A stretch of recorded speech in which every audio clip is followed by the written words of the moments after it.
101,8 FM dan Radio Roja Bandung 104.3 FM. Menebar cahaya sunnah.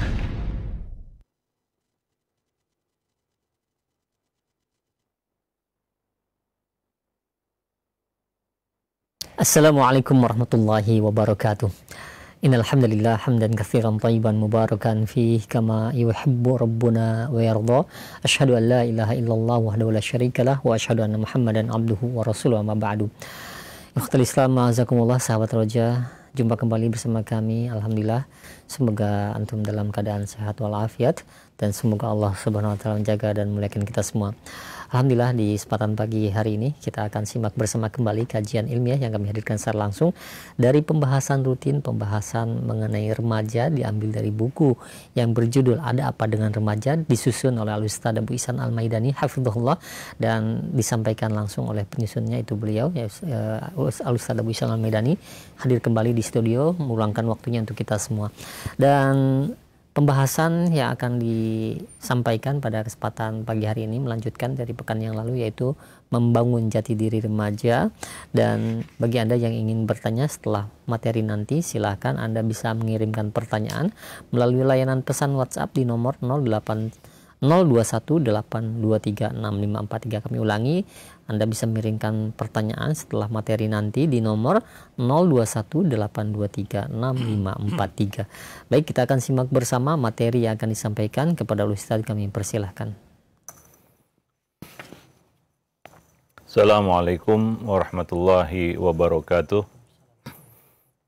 Alhamdulillah, nahmaduhu wa nasta'inuhu wa nastaghfiruh, wa na'udzu billahi min syururi anfusina wa sayyiati a'malina. May yahdihillahu fala mudhillalah wa may yudlil fala hadiyalah. Asyhadu an la ilaha illallah wahdahu la syarikalah wa asyhadu anna Muhammadan abduhu wa rasuluh. Ya ayyuhalladzina amanu ittaqullaha haqqa tuqatih wa la tamutunna illa wa antum muslimun. Amma ba'du. Fa inna ahsanal kalami kalamullah wa khairal hadi hadi Rasulillah sallallahu alaihi wasallam wa syarrul umur muhdatsatuha wa kullu muhdatsatin bid'ah wa kullu bid'atin dhalalah wa kullu dhalalatin finnar. Para pemirsa, sahabat Roja, kaum muslimin dan muslimat yang dimuliakan Allah, pertama dan utama kita bersyukur kepada Allah Subhanahu wa taala atas segala nikmat dan karunia yang Allah limpahkan kepada kita semua. Selawat dan salam kemudian tidak lupa kita limpahkan untuk Nabi kita Muhammad sallallahu alaihi wasallam, keluarga beliau, sahabat beliau, umat beliau sampai hari kemudian. Sahabat Roja, pemirsa, kaum muslimin dan muslimat yang dimuliakan Allah, pada kesempatan pagi ini kita kembali bertemu dan kita akan melanjutkan pembicaraan kita masih bersama buku Ada Apa Dengan Remaja. Pagi ini kita akan melanjutkan pembahasannya. Kita sampai pada poin yaitu membangun jati diri remaja. Beberapa poin sudah kita bahas dan pagi ini kita akan berusaha rangkum bab ini. Kaum muslimin dan muslimat yang dimuliakan Allah, ya tentunya teladan dan panutan kita di dalam mendidik adalah Nabi sallallahu alaihi wasallam. Dan kita tahu bahwasanya Nabi sallallahu alaihi wasallam juga berhadapan dengan para remaja di masa beliau. Ada beberapa remaja yang tumbuh besar di masa Nabi. Yang paling populer mungkin dicatat di dalam buku-buku sejarah seperti misalnya Al-Abadilatil Arba'ah, 4 Abdullah. Abdullah bin Umar, Abdullah bin Abbas, Abdullah bin Amr, dan Abdullah bin Zubair. Mereka adalah contoh remaja-remaja yang tumbuh kembang bersama Nabi Sallallahu Alaihi Wasallam. Dan kita tahu bagaimana hasil dari pendidikan ataupun kebersamaan mereka bersama Nabi Sallallahu Alaihi Wasallam melewati masa-masa remajanya. Kemudian di sana ada beberapa sahabat-sahabat yang tumbuh kembang juga melewati masa remaja mereka bersama Nabi, seperti Zaid bin Thabit, Usamah bin Zaid, dan beberapa sahabat-sahabat lainnya, yang mana mereka ini tumbuh menjadi orang-orang yang kemudian di masa dewasa mereka mengukir ya prestasi yang luar biasa yang patut menjadi kebanggaan bagi umat ini. Dan itu tentunya tidak lepas dari tarbiyah, pendidikan yang diberikan Nabi kepada mereka.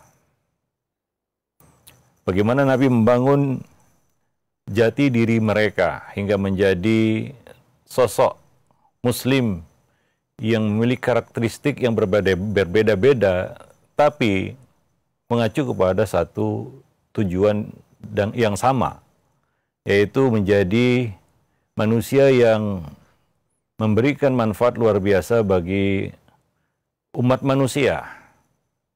Ya, seperti misalnya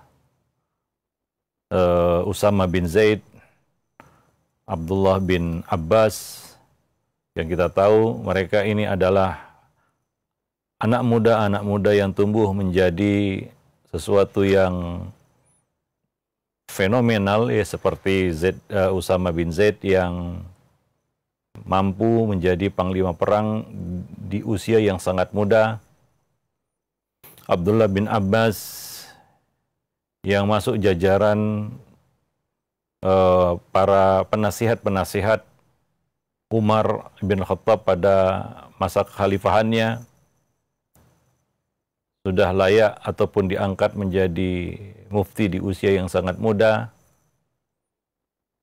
Demikian pula Abdullah bin Umar, Abdullah bin Amr, sahabat yang menjadi penulis wahyu, yang banyak menulis bukan hanya kitabullah, tapi juga hadis-hadis Nabi SAW. Sana ada banyak sekali riwayat-riwayat hadis yang berasal dari tulisan catatan dari Abdullah bin Amr, dan beliau salah satu sahabat yang banyak meriwayatkan hadis-hadis Nabi SAW. Abdullah bin Umar, jangan ditanya, beliau adalah sahabat yang paling mengerti detil sunnah Nabi SAW. Dan di kalangan muslimat tentunya tidak asing lagi bagi kita, yaitu istri Nabi Aisyah radhiyallahu anha, bagaimana beliau tumbuh kembang menjadi seorang remaja putri bersama Nabi, dan sepeninggal Nabi kita tahu bagaimana kiprah Aisyah di dalam menyebarkan ilmu dan riwayat-riwayat hadis, bahkan menjadi rujukan dalam bab-bab agama bagi para sahabat yang usianya jauh lebih tua.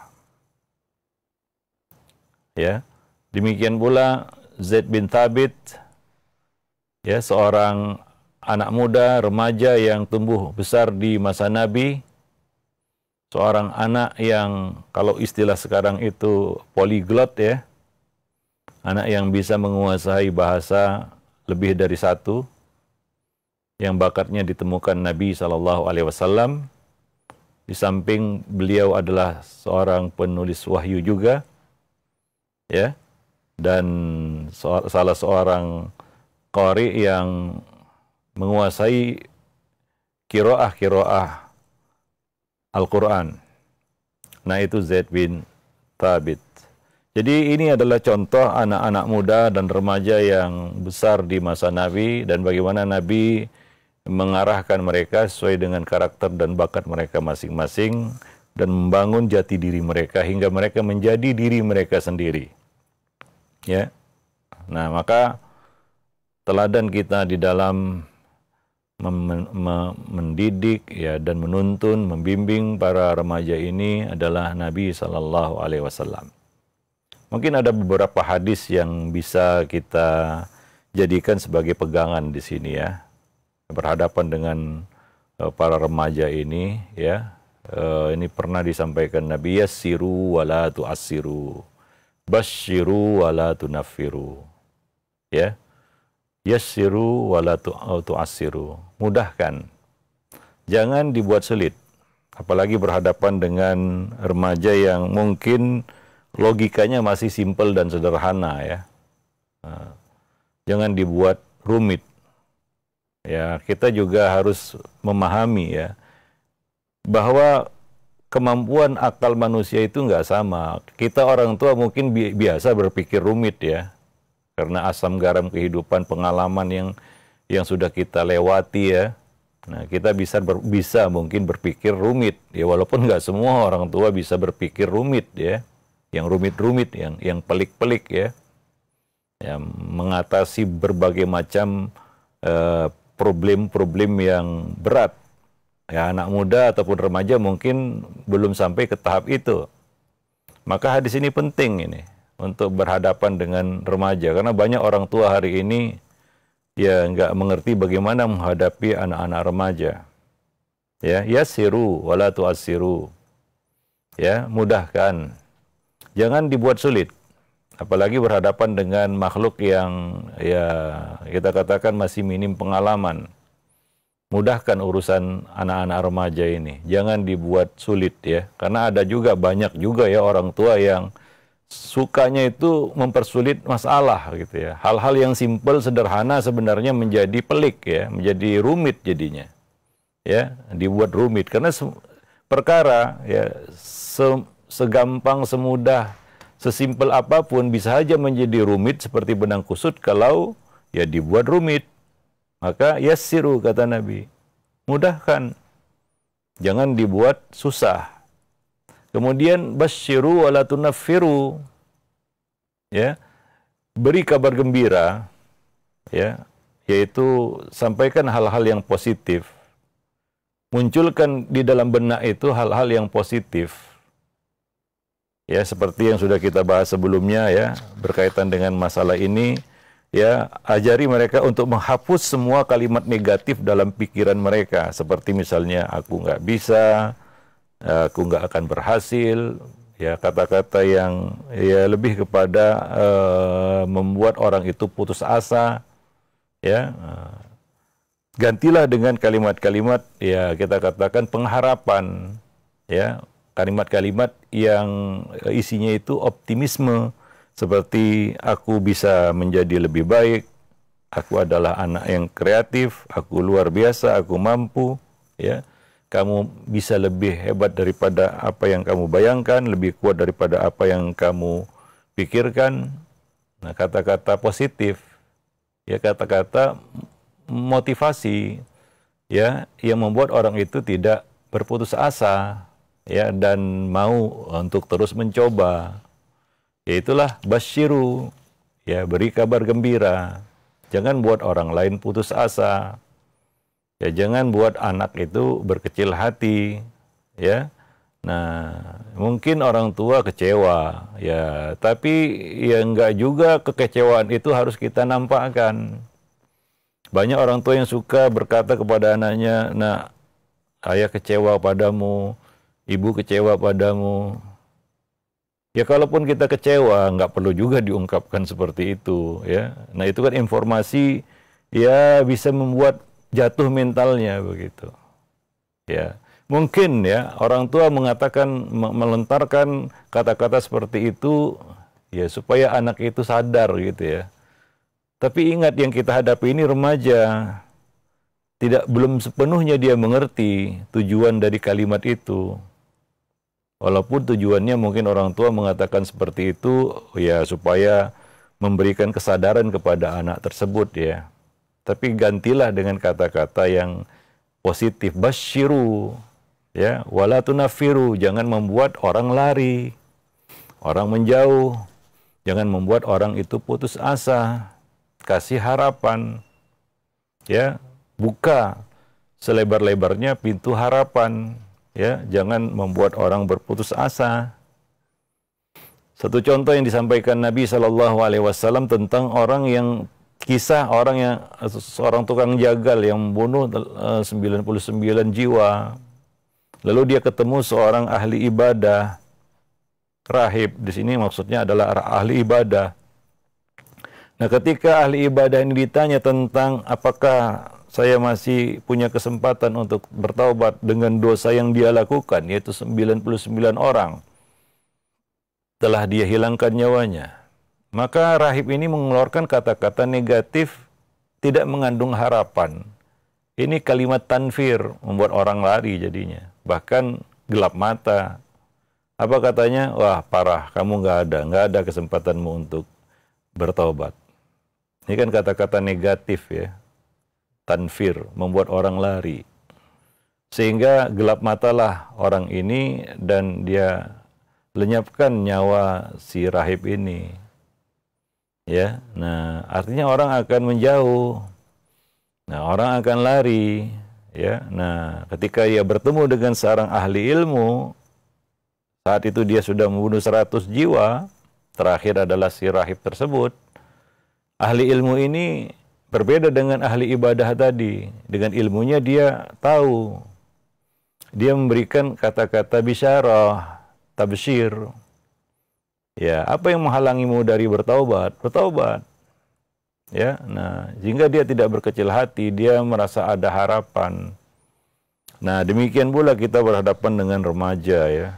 Basyiru wala tunaffiru. Beri kabar gembira. Artinya sampaikan kata-kata, kalimat-kalimat yang positif, yang mengandung harapan, yang memompa semangat. Ya, dan jauhi, ya, kalau bisa nggak perlu kita ungkapkan kekecewaan, ya, ya, orang tua mungkin berhadapan dengan kenyataan yang tidak sesuai dengan ekspektasinya, ya. Kecewa, mungkin kecewa, kan begitu, ya. Tapi ya nggak perlu juga, ya, kita sampaikan itu kepada anak, ya. Nah, demikian. Wallahu alam bisawab. Nah, itu sangat penting. Ini salah satu hadis yang mungkin kita bisa jadikan sebagai, ya, pegangan di dalam bab ini, yaitu dalam bab membangun jati diri remaja. Yassiru wala tu'assiru. Mudahkan, simpelkan, ya, sederhanakan masalah-masalah yang rumit itu. Bukan masalah yang sederhana dibuat rumit. Masalah yang rumit aja harus dibuat sederhana, apalagi masalah yang sederhana. Lebih parah adalah masalah yang sederhana dibuat rumit. Ya, nah demikian. Ya, kita harus tahu, ya, kita kata kemampuan akal anak-anak remaja ini, ya, nggak seperti kemampuan akal kita orang dewasa, ya. Manusia yang sudah banyak makan asam garam kehidupan, banyak pengalamannya. Nah, mereka ini perlu masih butuh jam terbang yang tinggi, masih butuh menjalani berbagai macam proses. Masih perlu belajar dari pengalaman hidupnya, ya. Nah, demikian. Wallahu a'lam bishawab. Nah, berikutnya hadis Nabi yang bisa kita pakai di sini di dalam memberikan motivasi, ya, hal yang positif kepada anak remaja adalah sabda Nabi. Ya, al-mu'minul qawi khairun minal mu'minid dhaif. Mukmin yang kuat lebih bagus daripada, lebih disukai Allah daripada mukmin yang lemah. Walaupun mukmin itu semuanya bagus karena dengan imannya, ya. Wa fi kullin khair, kata Nabi. Ya. Semuanya ada kebaikannya. Ya. Nah, jadi kita berusaha untuk menjadikan, ya, dia adalah anak yang tangguh dan kuat. Ya. Ya. Ista'in billah wa la ta'jiz. Mintalah pertolongan kepada Allah dan jangan melemah. Ya. Minta pertolongan kepada Allah, jangan melemah. Ini salah satu kata-kata yang perlu ya kita sampaikan kepada anak untuk memompa semangatnya, ya, supaya dia menjadi pribadi yang tangguh, ya, tahan banting, kalaupun jatuh mau bisa bangkit lagi, ya. Ya, ihris ala ma yanfa'uk. Berusahalah untuk terus meraih apa yang baik bagimu. Artinya dia tidak mudah mundur, ya, ketika mencoba ataupun berusaha. Ya, punya hirs, yaitu punya kemampuan, ya, ketangguhan untuk menjalani proses jatuh bangun, ya. Nah, wasta'in billah, perlu minta pertolongan kepada Allah. Nah, ini juga anak itu ya selalu ya diingatkan supaya dia tetap punya koneksi ya kepada penciptanya, kepada Tuhannya, kepada Allah Subhanahu wa taala, ya. Nah, karena ini adalah salah satu kita katakan kunci kesuksesan hidup, ya, ada dua Allah sebutkan di dalam Al-Qur'an, ya, ista'inu bis sabri was salah. Mintalah bantuan kepada Allah untuk meraih tujuanmu dengan as-sabru was-salah. Dengan sabar, itu sangat penting untuk menghadapi manusia, hablun minan nas. Dalam berurusan dengan manusia, ya, kita pasti akan menjalin yang namanya hablun minan nas, urusan kita dengan manusia. Kunci suksesnya adalah sabar itu. Ya, karena ya memang hidup ini harus saling sabar, ya. Ya, itu kunci kita bisa menjalin hablun minan nas. Ista'inu bis sabri. Ya, mintalah bantuan kepada Allah dengan apa? Yang pertama adalah sabar. Ini untuk hablun minan nas, ya. Ini sangat penting ini. Karena kalau tidak dibekali dengan kesabaran, kita nggak akan bisa, nggak akan tahan berurusan dengan manusia. Ya, berat itu. Karena manusia dengan berbagai macam karakter yang berbeda-beda, ya, tujuannya adalah agar kita bisa saling sabar satu sama lainnya.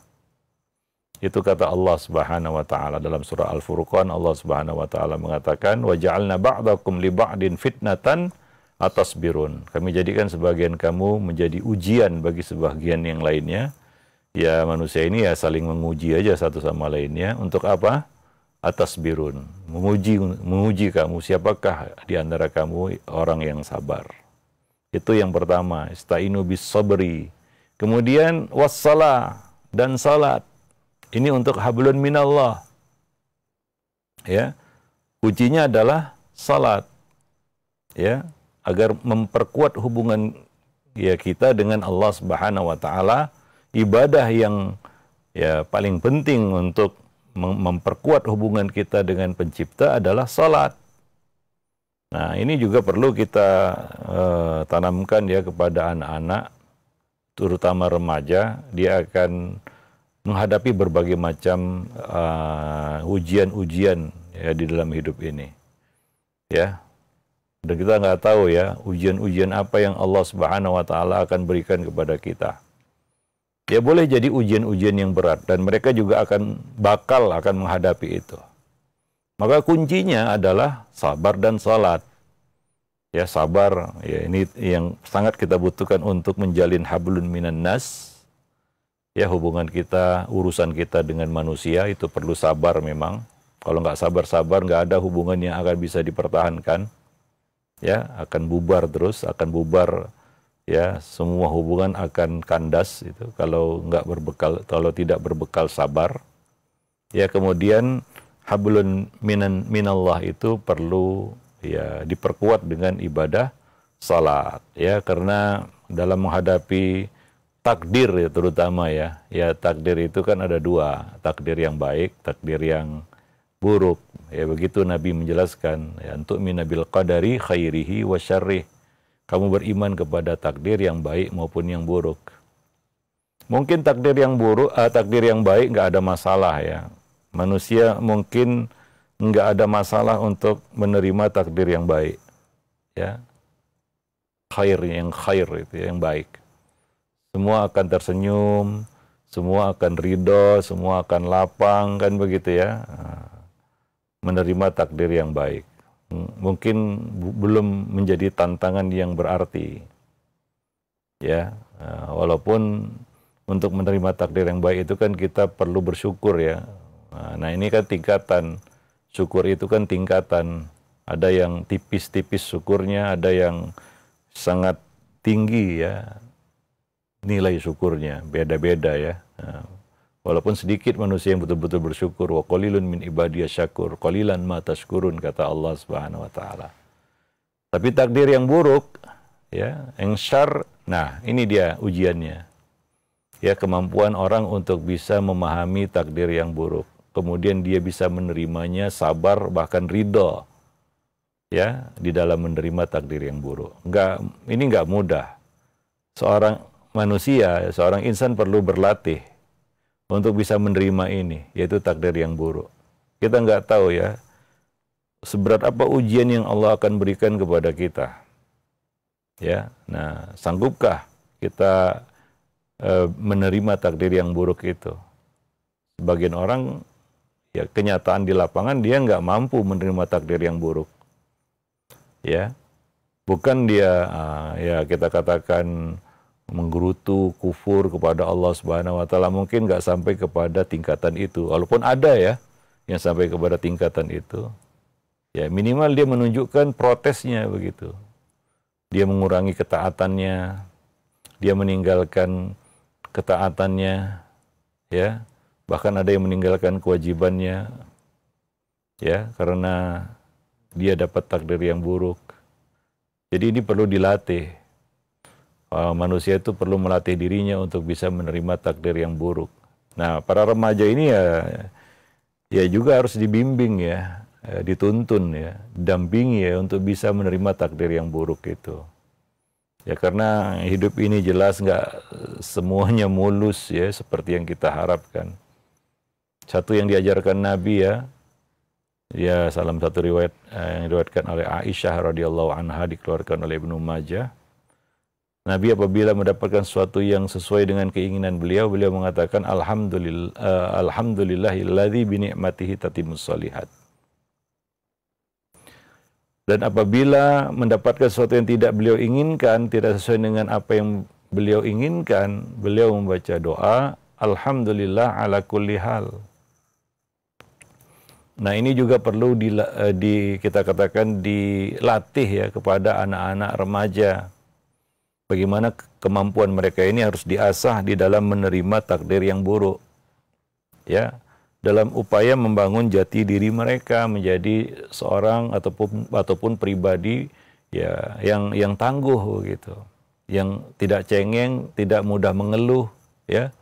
Nah, tidak mudah menggerutu, bisa sabar ya dan siap untuk menerima yang buruk-buruk, bukan hanya siap menerima yang enak-enak.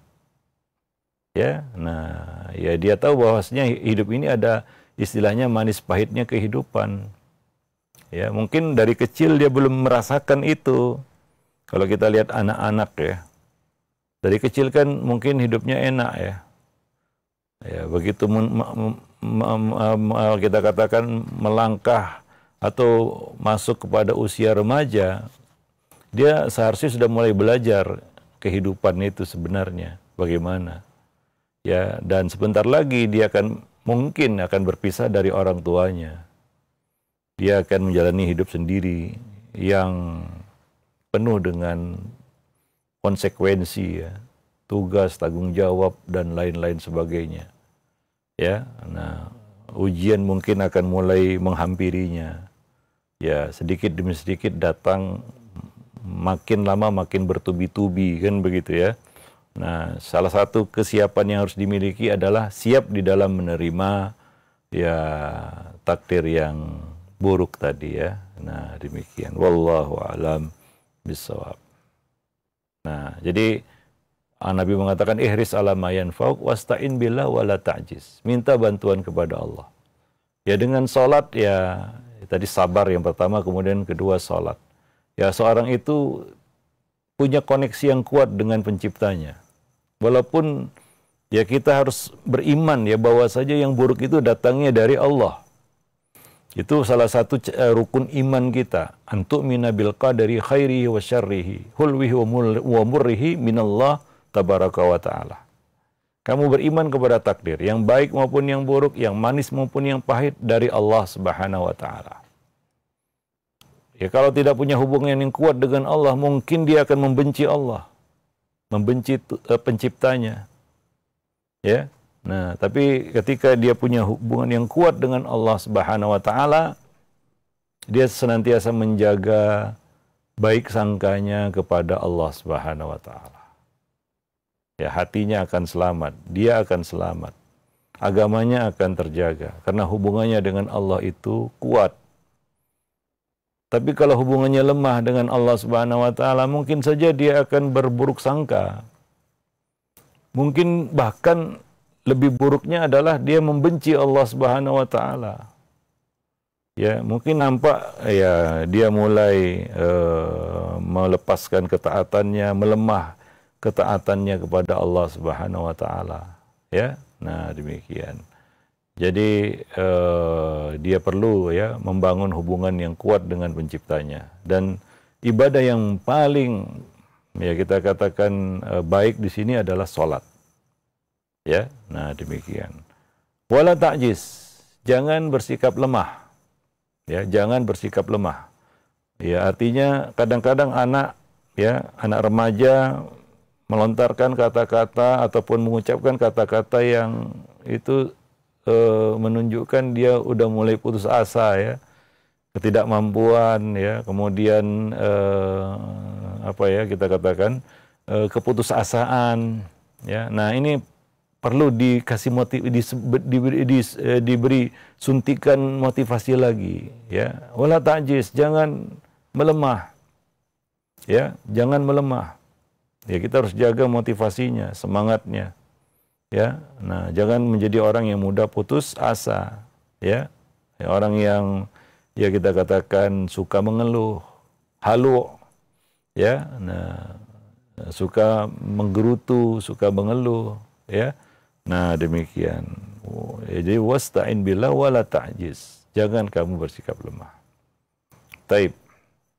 Nah, kemudian hadis Nabi lainnya ya. Hadis Nabi yang berkaitan dengan bagaimana seorang mukmin, keutamaan dan keunggulan seorang mukmin. Ya. Nah, mukmin itu apapun yang diberikan Allah kepadanya menjadi baik baginya. Ya, dan itu tidak terjadi kecuali atas seorang mukmin. Ya, nah jika dia mendapatkan in asabathu sarra'u syakar, wa in asabathu dharra'u sabar. Jika dia dapat nikmat, dia bersyukur. Jika dia mendapatkan ujian mudarat, dia bersabar. Ya, yaitu menumbuhkan pada dirinya ya kesadaran untuk bersyukur dan bersabar. Syukur dan sabar itu ibarat sepasang sayap yang bisa membawanya terbang tinggi. Ya, nah demikian. Wallahu a'lam bishawab. Jadi ya begitu ya. Nabi SAW memberikan motivasi kepada kita ya, kata-kata motivasi ya supaya kita ya bisa menjadi orang yang lebih baik begitu ya. Nah, demikian. Ya, mungkin salah satunya adalah sabda Nabi, khairun nas anfa'uhum linnas. Sebaik-baik orang adalah yang paling banyak manfaatnya bagi yang lain. Ya. Ya, artinya memotivasi para remaja ini untuk berkarya. Ya, untuk berkiprah begitu ya, berkarya ya, meninggalkan karya atau jangan malas berbuat ataupun menghasilkan karya. Ya, nah selalu berpikir apa yang bisa dia lakukan untuk orang lain, untuk manusia bahkan ya. Nah, demikian. Ya, maka Nabi mengatakan ya khairun nas anfa'uhum linnas. Sebaik-baik orang adalah yang paling banyak manfaatnya bagi orang lain. Ya, nah anak-anak terutama remaja ya harus kita dorong untuk itu. Nah, masalahnya ketika mereka berbuat salah jangan dijatuhkan. Ya, nah kesalahan fatal banyak orang tua adalah ketika anak buat salah langsung dihabisi, ya langsung divonis, ya sangat cepat memberikan vonis ataupun sangat mudah melabelinya, ya menghukuminya, ya padahal ya wajar manusia berbuat salah. Ya, ini sering kita sampaikan contoh di sini yaitu Usama bin Zaid. Ya, sebelum diangkat menjadi panglima perang oleh Nabi SAW, Usama ini pernah melakukan satu kesalahan fatal dalam peperangan, yaitu dia membunuh seseorang yang sudah mengucapkan la ilaha illallah. Itu kesalahannya. Dan itu dilakukan pada masa beliau remaja, masih remaja. Tapi Nabi tidak menjatuhkannya karena kesalahan itu. Ya, bahkan beliau tetap mempercayakannya. Hingga pada puncaknya adalah Nabi menunjuknya menjadi panglima perang. Ya, kalau kita orang tua yang modelnya kalau anak buat salah tiada maaf bagimu, ya dia nggak akan berkembang. Ya, ya sudah, habislah. Ya mungkin kita katakan bakat yang dia miliki akan sirna. Ya, kelebihan-kelebihan yang dia punya akan hilang begitu. Ya, nah, ya kembali lagi ya, banyak orang tua yang kalau melihat anaknya itu pandangannya pandangan kekecewaan melulu ya. Walaupun saya katakan tadi ya kecewa, tapi ya jaga sikap kita juga, terutama ucapan-ucapan kita, dan ya jangan letih dan lelah untuk terus memberikan motivasi kepada anak tersebut ya. Nah, demikian. Wallahu alam bissawab. Taib. Nah, jadi begitulah kesimpulan ya dari bab membangun jati diri remaja ini, dan ini sangat penting karena itu yang akan dia bawa nanti setelah dia dewasa. Ya, itu akan menjadi karakternya nanti setelah dia menjadi manusia dewasa. Setelah dia mungkin akan menjalani kehidupannya sendiri, kita tidak lagi bersamanya dan berada di sampingnya. Ya, semua itu bergantung kepada apa yang dibangun, diletakkan pondasinya oleh pendidiknya, yaitu orang tuanya.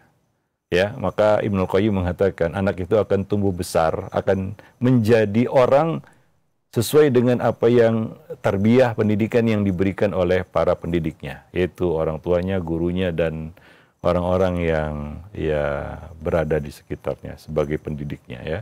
Wallahu a'lam bishawab. Nah, demikian saja ya. Nanti pada pertemuan selanjutnya kita akan masuk bab yang baru, yaitu kita akan membicarakan problematika remaja. Ya, masalah-masalah yang dihadapi oleh para remaja.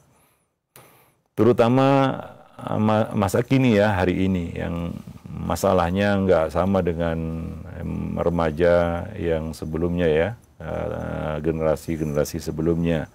Ya, remaja masa kini ya kita katakan berhadapan dengan banyak sekali tantangan. Sebenarnya kita kasihan melihat mereka. Ya, kita harus melihat mereka dengan pandangan kasihan gitu. Kenapa?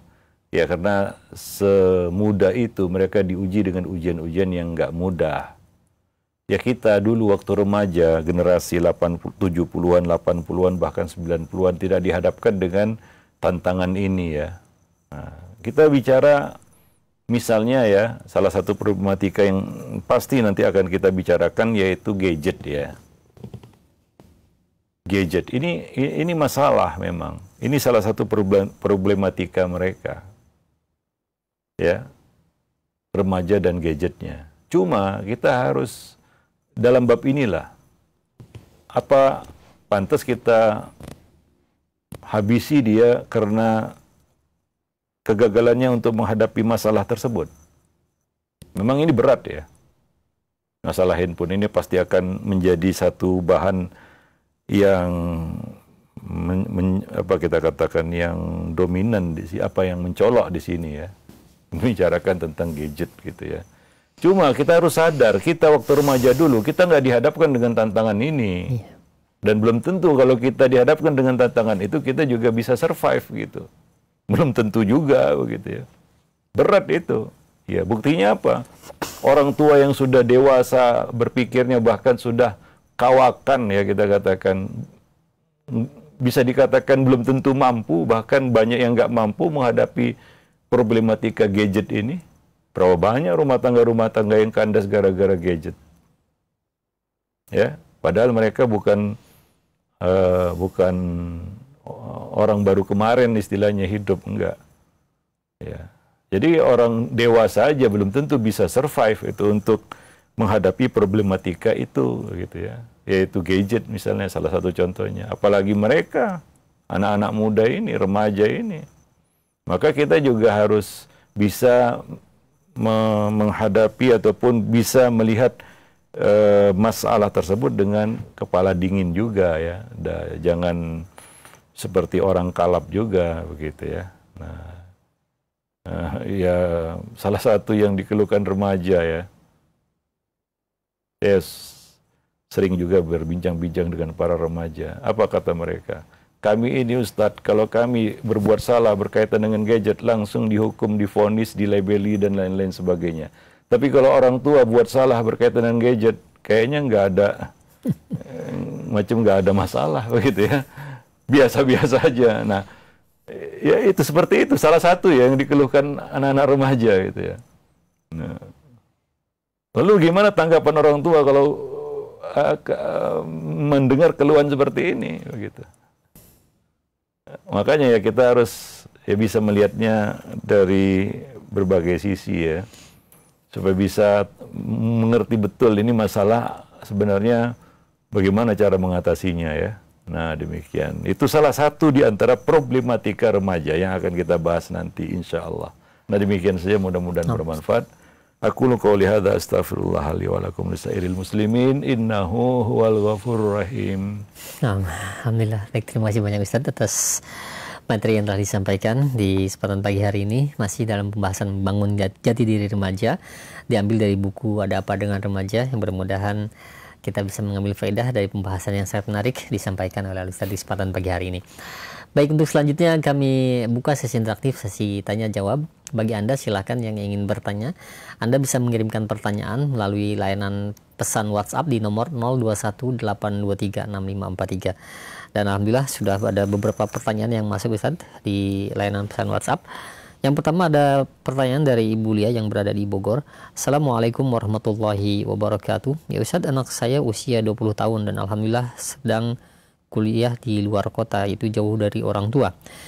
Dalam satu hal anak saya cukup ambisius di setiap kompetisi pendidikan Ustaz. Tapi setiap ikut kompetisi, lomba ataupun sejenisnya, anak saya selalu gagal, tidak lolos. Terkadang timbul rasa frustasi pada anak saya karena dia merasa sudah maksimal mungkin berusaha dan berdoa, tetapi hasilnya sering tidak sesuai harapannya Ustaz. Mohon sarannya Ustaz, nasihat apa yang harus saya berikan untuk anak saya agar dia tetap menerima apa yang ditentukan Allah dan agar anak saya tetap semangat dalam menjalankan kegiatan sehari-hari. Jazakallahu khairan. Ya. Ini anak usianya 20. Ini artinya kalau kita lihat dari sisi usia ya, ini anak sudah pradewasa, bahkan sudah berada di usia keluar dari usia remaja. Usia remaja 10 sampai 20 tahun ya, biasanya ya. Nah, 20 tahun ke atas itu mungkin sudah mencecah usia rusyad. Sudah bisa menjadi manusia yang mandiri ya, berdiri sendiri. Walaupun kadang-kadang ada yang 20 tahun ya masih, ya kita katakan belum bisa lepas dari sifat keremajaannya ya. Nah, tapi ya tergantung bagaimana persiapan yang diberikan sebenarnya kepada anak ini ya di usia 10 sampai 20 tahun ya. Nah, demikian. Tapi ya tetap ya, walaupun ya kita katakan dia sudah masuk kepada usia dewasa ya. Ya, di awal usia dewasa ya anak itu tetap harus didampingi juga ya. Nah, demikian. Apalagi ya sebagian anak mungkin kedewasannya itu agak telat ya. Seharusnya dia bukan remaja lagi, tapi sudah menjadi manusia yang dewasa. Tetap harus didampingi ya. Nah, atau dituntun dan dibimbing ya. Nah, demikian. Ya, kita bicara di sini kompetisi ya. Iya. Nah, ini bagian yang kedua nih dari pertanyaan tadi. Kompetisi. Ini salah satu untuk meningkatkan kualitas manusia itu adalah dengan kompetisi. Dan Allah juga menyuruh manusia itu berkompetisi. Hatta masuk surga perlu berkompetisi ya. Fastabiqul khairat wa fi dzalika falyatanafasil mutanafisun. Dan untuk surga itulah kamu hendaknya berkompetisi ya, berlomba-lomba. Manusia itu perlu berkompetisi. Kalau enggak ada nilainya nanti. Ya, enggak ada value-nya nanti. Ya, dia perlu meningkatkan ya nilai dirinya itu dengan berkompetisi. Maka ada perintah untuk berlomba-lomba dalam kebaikan. Ya. Nah, demikian. Nah, baik itu dalam urusan akhirat ataupun urusan dunia, ya. Urusan agama maupun urusan dunia, ya. Kompetisi itu akan membuat seorang itu menjadi lebih baik, ya. Nilainya menjadi lebih tinggi. Nah, demikian. Taib, dalam bab ini ya, itu satu yang positif dia berkompetisi ya. Betul. Ada anak yang susah untuk disorong-sorong atau dikasih motivasi untuk berkompetisi, kayaknya dia introvert sih ya. Iya. Nggak ada minatnya untuk berkompetisi ya. Nah, sisi positifnya adalah anak ini mau berkompetisi ya, berlomba-lomba ya. Nah, demikian. Itu sisi positifnya. Ya, kita tahu ya namanya kompetisi itu ada kalah ada menang ya. Ada yang unggul, ada yang ya ada nomor 1, ada nomor 2 kan, itu istilahnya seperti itu ya. Ada nomor 1, ada nomor 2. Ya begitulah kadang-kadang kenyataannya ya, yang harus diterima adalah ya anak misalnya nggak bisa jadi nomor 1 kan gitu ya. Ya sepanjang kompetisi yang dia ikuti nomor 2 terus, atau bahkan ada yang nomor buntut terus kan begitu ya, nomor akhir terus ya. Nah, di sini yang harus kita berikan pemahaman kepadanya bahwa kompetisi itu adalah salah satu proses ya. Bukan ya kita katakan akhir dari segalanya, enggak. Ya, bahwa itu adalah proses yang sedang dia jalani begitu. Latihan yang sedang dia lakukan ya. Jadi bukan segalanya. Itu bukan akhir, itu bukan apa namanya kita katakan hasil akhirnya ya. Nah, demikian, sehingga dia tidak perlu berkecil hati kalau dia tidak mendapatkan hasilnya begitu ya, tidak dapat nomor 1 ya. Nah, demikian ya, bahwa itu adalah satu proses untuk menuju kepada kesuksesannya ya. Nah, kata-kata yang mungkin yang sering ya disampaikan oleh banyak orang bahwa kekalahan itu adalah kemenangan yang tertunda kan begitu ya. Nah, itu kata-kata motivasi ya, supaya ketika dia jatuh enggak semakin terpuruk, dia mau bangkit lagi, bahwa itu bukan akhir dari segalanya. Ya, bahwa ya kekalahan itu kesuksesan yang tertunda begitu ya. Nah, itu penting karena hidup ini akan jatuh bangun. Itu kenyataan hidup yang akan dia hadapi. Ya, itulah ya ungkapan di luar sana, hidup itu ibarat roda pedati, kadang di atas, kadang di bawah, ya. Nah, kadang di atas, kadang di bawah, kan begitu. Allah mengatakan dalam Al-Qur'an surah Ali Imran, "Wa tilkal ayyam nudawiluha bainan nas." Itulah hari-hari yang kami pergilirkan kepada manusia.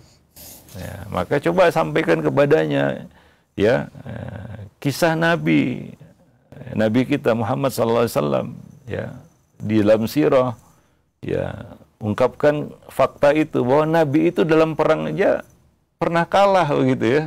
Dalam perang Uhud Nabi terluka, bahkan beliau nyaris terbunuh kan begitu ya. Nah, dalam perang Hunain ya, justru ketika diperkirakan menang mudah ya, ternyata nggak mudah kan begitu ya. Nah, itu kita katakan satu pelajaran bahwa hidup ini harus jatuh bangun begitu ya. Nah, salah satu latihan yang perlu dia jalani adalah dengan berkompetisi ya. Nah, demikian ya, seperti itulah ya, mungkin kira-kira yang bisa kita sampaikan kepadanya supaya dia tidak apa namanya, tidak putus asa untuk ikut terus berkompetisi, karena ya begitulah dia dilatih ya. Nah, demikian untuk ya apa namanya, lebih dewasa dan lebih tangguh kan begitu ya. Nah, demikian. Ya hidup ini pasti nggak di atas terus kan begitu ya. Nah, pasti akan digilir seperti ya ibarat di luar sana seperti roda pedati ya, berputar kan, ada waktunya kita di atas, ada waktunya kita di bawah, ada masanya menang, ada masanya gagal ya. Nah, jadi katakan kepadanya juga bahwa mudah-mudahan dengan proses jatuh bangun ini, ya jatuh-jatuh ini nanti dapat happy endingnya kan begitu ya. Nah, kan lebih manis menang di akhir daripada menang di awal kalah di akhir kan gitu. Nah, mungkin kata-kata seperti itu supaya dia terus semangat kan begitu ya. Wallahu a'lam bishawab. Ini berarti masih banyak positifnya Ustaz ya. Ini Cuma perlu diberi motivasi ya, supaya nggak mudah putus asa. Baik, alhamdulillah demikian ya untuk kemudian yang berada di Bogor atas jawaban Ustaz, mudah-mudahan bermanfaat untuk kita semua. Dan selanjutnya ada pertanyaan kembali dari seorang orang tua. Ya Ustaz, Assalamualaikum warahmatullahi wabarakatuh. Ya Ustaz, bagaimana cara menasihati anak saya yang berumur 21 tahun Ustaz, dan tidak ada kemauan untuk bekerja Ustaz. Pernah saya tanya, ya, dia maunya jadi apa gitu Ustaz. Tapi dia jawab, saya ingin jadi pemain catur katanya. Nah, ini bagaimana Ustaz? Sedangkan ibadah saja selalu diingatkan oleh orang tuanya Ustaz. Bicara usia dulu ya. Iya, kita lihat dari pertanyaan dari usia dulu ya. Iya. Usia 21 itu sudah lepas landas istilahnya, sudah menjadi orang dewasa seharusnya ya. Karena masa remaja itu dibatasi gitu ya. Nah, karena ada masa-masa di mana Al-Quran mengatakan itu istilah fikih juga dikatakan anak itu sampai di usia rusyad. Kalau dia punya harta itu dia bisa pegang sendiri. Kalau dia anak yatim misalnya, ditunggu sampai dia sampai kepada usia rusyad. Ya baru dia boleh memegang hartanya sendiri. Artinya usia seperti itu adalah usia di mana orang itu bisa mengelola hidupnya sendiri. Nah, makanya kita katakan tadi ini usia harusnya sudah lepas landas. Ya, nah, ya kalau jodohnya cepat itu sudah jadi ya kita katakan suami istri kan begitu ya. Nah, bahkan ada juga di usia itu sudah jadi ayah dan ibu kan begitu. Nah, demikian. Ya, taib itu usia 21. Yang jadi tanda tanya di sini adalah bagaimana dia menjalani usia 10 sampai 20, itu usia remajanya. Ya. Nah, kalau ditanya cita-cita di usia seperti itu, seharusnya ya orang itu kalau ditanya cita-cita, ya, kalau usianya 50 tahun ditanya apa cita-citamu, mungkin dia cuma senyum aja jawabannya kan begitu ya. Nggak perlu dia jawab lagi itu. Kalau di usia 20 tahun ke atas, itu namanya ketika dia ditanya cita-cita, jawabannya nggak menerawang lagi. Kenapa? Karena dia OTW kepada cita-citanya. Seharusnya ya, di usia 20 tahun ke atas, kalau orang itu ditanya, apa cita-citamu? Ya, dia nggak menjawab, saya ingin ini, ingin itu, nggak lagi. Karena dia sudah di dalam pikirannya, di dalam benaknya, itu dia sedang OTW.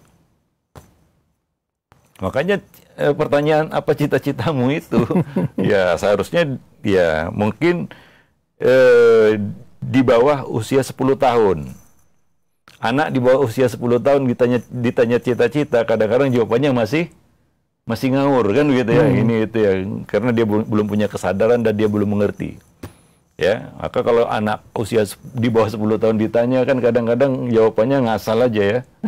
Ngasal aja ya, anak-anak bocah ya, antara 0 sampai 10 tahun ditanya cita-cita ya asal bunyi aja dia. Nah, usia 10 sampai 20 ditanya cita-cita, apa kita katakan anak di usia awal remaja. Itu kalau ditanya cita-cita dia sudah mulai mikir, jawabannya sudah mulai terarah. Ya. Nah, itu bukan pertanyaan yang yang tanpa makna baginya begitu. Harusnya seperti itu ya. Nah, karena dia sudah mulai mikir itu, karena seiring dengan perkembangan akalnya yang sudah mulai nalar gitu ya. Ya, beda dengan bocah di bawah 10 tahun, mungkin nalarnya masih kurang gitu ya, atau belum ada nalar sama sekali. Nah, usia 10, 20 itu sudah mengerti, paham dia ketika dia ditanya, siapapun yang bertanya itu, apa cita-citamu? Jawabannya sudah mikir dia itu. Oh, kayaknya saya mau ini gitu ya. Nah, di usia 20 tahun ke atas, ya manusia ditanya cita-cita, ya dia nggak jawab lagi itu. Ya, kenapa? Ya, karena kalaupun dia jawab, dia akan mengatakan saya on progress, OTW istilahnya. Usia 50 tahun ke atas ditanya cita-cita, ya mungkin dia akan tersenyum aja begitu ya. Nah, demikian. Ya, jadi ketika di dalam soal itu ya, tanya 21, pertanyaannya masih seperti jawaban bocah. Catur. Ya, yang jadi pertanyaan serius adalah 020 ini gimana? Ya, insyaallah, iya. Iya, 020 ini gimana? Ya, wallahu a'lam bishawab ya. Nah, 0 sampai 10 sampai 20 tahun itu gimana? 10 tahun. Ya. Dan itu bukan masa yang pendek, 10 tahun itu satu dasawarsa itu. Nah. Ya, kalau kosong ya untuk merapel ataupun kita katakan mengerjakan satu pekerjaan 10 tahun harus dilakukan dalam waktu 1 tahun, itu agak berat itu ya. Agak berat untuk menumbuhkan kesadaran bahwa ini usia yang harusnya dia sudah OTW kepada cita-citanya ya, tapi masih kadang-kadang ngelantur kan begitu ya. Ya seperti jawaban tersebut ya. Ini perlu usaha yang keras dan sabar ini untuk bagaimana dia punya kesadaran gitu ya. Karena dia ini sudah usia ruset seharusnya. Kalau dia punya harta, dia sudah bisa pegang sendiri, mengelola hartanya sendiri itu. Betul. Iya. Nah, demikian. Kalau istilah masalah berkenaan dengan cita-citanya, dia sudah OTW itu. Sudah bukan mulai lagi jadi. Bukan mulai berpikir lagi begitu ya. Nah, demikian ya. Maka sering saya sampaikan dan kita sampaikan di sini bahwa pendidikan itu sama dengan riwayat. Iya. Kita nggak bisa membicarakan anak 21 tahun hanya di usia dia 21 tahun itu. Iya. Nanti ujung-ujungnya kita akan menimpakan semua kesalahan kepada si anak gitu ya.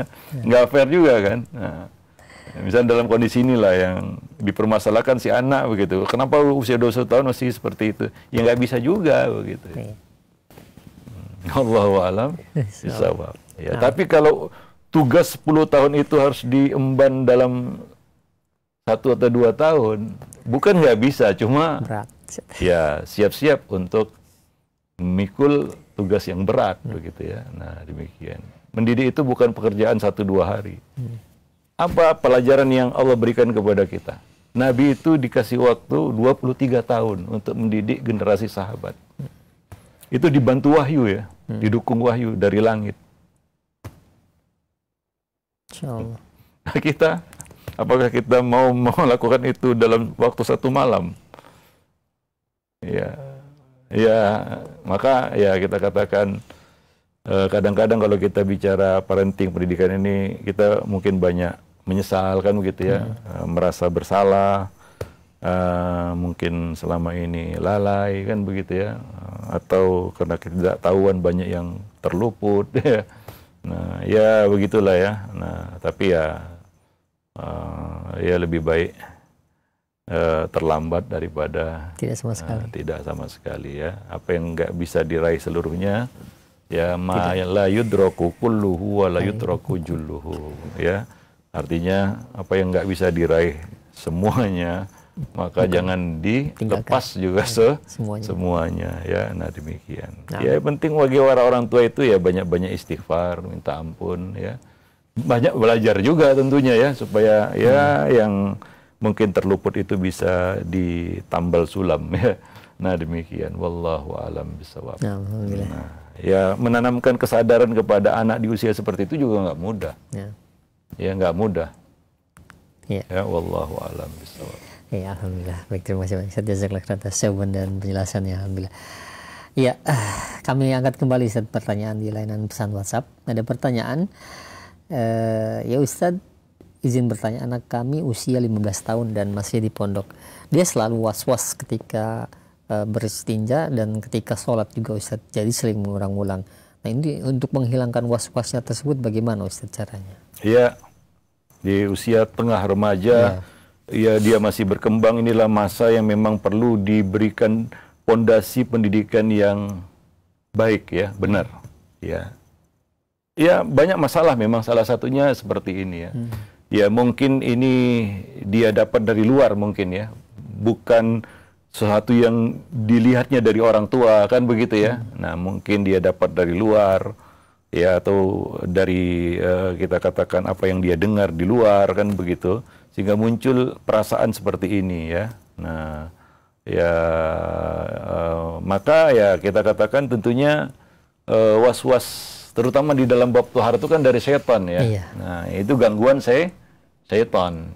Maka ya salah satu yang perlu kita berikan kepadanya adalah bagaimana membentengi diri dari gangguan setan. Ya. Nah, jadi anak-anak tuh ya dari kecil ketika dia belum bisa membaca zikir pagi dan petang sendiri dibacakan oleh orang tuanya, ya doa-doa seperti Nabi mendoakan untuk cucu beliau Hasan dan Hussein ya. Nah, pada masa kecil mereka ya. Nah, kemudian ketika dia sudah bisa baca sendiri itu juga diajarkan ya. Karena kita tulis juga tuh di buku Mencetak Generasi Pembani, dan sudah kita bahas bahwa anak ini juga dapat gangguan dari alam gaib. Ya, bahwa gangguan dari alam nyata, ya gangguan dari alam gaib itu, ya tidak kalah hebatnya dengan gangguan dari alam nyata, ya. Nah, maka ada hal-hal yang diajarkan Nabi kepada kita sebutkan juga di dalam buku itu, misalnya apa? Jangan melepas anak keluar rumah di waktu maghrib, kan begitu ya. Nah, karena saat itu setan berkeliaran. Ya, anak-anak juga diajarkan hal-hal yang bagaimana mereka itu ya bisa selamat dari gangguan setan. Zikir pagi dan petang, ya. Kemudian juga menyelisihi setan, baik dari sisi penampilan, kan begitu ya. Ya, ataupun dalam hal perbuatan, ya. Ya, misalnya Nabi contohnya ini ya. Nabi mengajarkan kita untuk tidur siang dalam rangka menyelisihi setan. Ya, semakin sering orang itu menyelisih setan, maka setan pun tidak mudah untuk bisa menguasainya. Ya, nah demikian. Ya, ajarkan adab-adab seperti setan, menyelisih setan misalnya ya, makan dengan tangan kanan. Ya, kadang-kadang orang tua sepele, anak makan dengan tangan kiri dibiarkan. Ya, bukan hanya ya tangan kanan, tangan kiri kotor. Itu cara makan setan. Semakin sering seorang itu meniru setan, semakin mudah setan itu untuk menguasainya. Ya, semakin mudah setan itu untuk menguasainya. Maka kita ada prinsip untuk menyelisih setan. Ya, nah demikian. Ya, jadi hal-hal seperti itu. Ya, karena ini ya was-was itu dari setan. Allah sendiri mengatakan dalam Al-Quran, "Alladzi yuwaswisu fi sudurin nas minal jinnati wan nas." Ya, salah satu was-was yang muncul itu ya dari jin, dari setan. Ya, nah demikian. Itu yang pertama. Yang kedua, ya tentunya mungkin dia belum tahu ya bahwa dalam bab was-was itu apa yang harus dilakukan. Ya, misalnya tentang buang angin. Ya, Nabi memberikan panduan, ya jangan kamu batalkan toharoh kamu hingga kamu mendengar apa? Hatta tasma'u sautan au tajidu rihan. Mungkin dia belum tahu kan begitu ya. Bahwa selama belum mendengar suara ya, dan mencium bau, maka itu tidak buang angin gitu ya. Mungkin dia nggak tahu, cuma kita katakan perutnya yang apa kita katakan menggelegak ya, dia kira itu sudah buang angin. Pengetahuan seperti ini ya mungkin perlu kita ajarkan kepada mereka, kepada anak-anak ya, kepada remaja terutama ya. Nah demikian. Ya, atau ada yang dia contoh begitu ini. Ya, mungkin gurunya ada yang seperti itu kan begitu ya. Yang mudah was-was ya, selalu mondar-mandir bolak-balik, atau temennya bisa aja. ya atau orang lain dia lihat seperti itu, ya maka ya ini perlu ya kita memberikan pemahaman yang benar kepadanya berkaitan dengan bab thaharah. Karena memang ya was-was yang paling besar dan paling banyak itu dalam bab thaharah, bukan hanya anak remaja ya di usia yang sangat belia dan muda seperti itu. Orang dewasa ya ada yang seperti itu juga kan begitu ya. Nah, demikian. Artinya ini gangguan yang nggak mudah ya. Semua orang bisa kena itu was-was dalam bab thaharah ya. Wallahu a'lam bishawab. Nah, mungkin sampai di sini dulu pertemuan kita pada kesempatan pagi ini. Mudah-mudahan bermanfaat. Aqulu qauli hadza astaghfirullah li wa lakum lisairil muslimin. Innahu huwal ghafurur rahim. Nah, baik, alhamdulillah, terima kasih Bang Ustaz. Jazakallahu khair, barakallahu fiik atas waktu yang telah diluangkan untuk kita semua dan materi yang telah disampaikan dari pembahasan buku adab dengan remaja, yaitu membangun jati diri remaja. Insyaallah sangat menarik pembahasan kita di kesempatan pagi hari ini. Juga dari pertanyaan-pertanyaan yang jawabannya telah diberikan kepada antum semua, yang mudah-mudahan menjadi faedah bagi kita semua. Dan tentunya kita selain berusaha untuk terus mendidik anak-anak kita menjadi anak yang soleh dan soleha, juga jangan lupa untuk berdoa kepada Allah Subhanahu wa taala, ya, banyak bersujud untuk anak-anak kita. Demikian kami undur diri, mohon maaf apabila ada kesalahan. Wassalamualaikum warahmatullahi wabarakatuh.